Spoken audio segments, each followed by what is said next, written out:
mbalamusizza abantu baffe mwenna.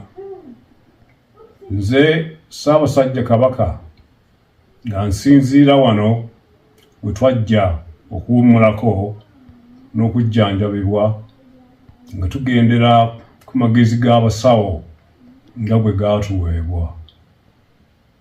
Tubadde tumaze akabanga nga tetubawulizaako, nga tugoberera ebiragiro by'abasawo ebyatujja ku mirimu egisinga obungi.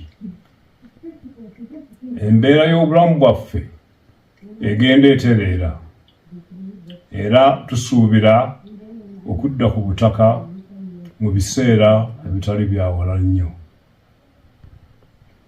Twebaza Katonda atukuumye era n'Obuganda olw'okutusabiranga bulijjo ate n'obutaggwaamu ssuubi wakati mu kusoomoozebwa okw'amaanyi ddala.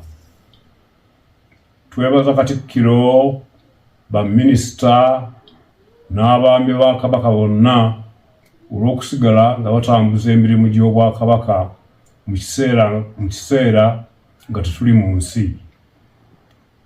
Ebigenda mu maaso byonna tubigoberera, era twebaza Obuganda olw'obujjumbize mu mirimu gy'Obwakabaka. Twebaza abantu baffe abagoberedde empisa, obuwangwa, ennono n'obulombolombo mu kiseera kino ekizibu ddala. Nga bwe tutera okwogera bulijjo, amaanyi gaffe gali mu kwegatta.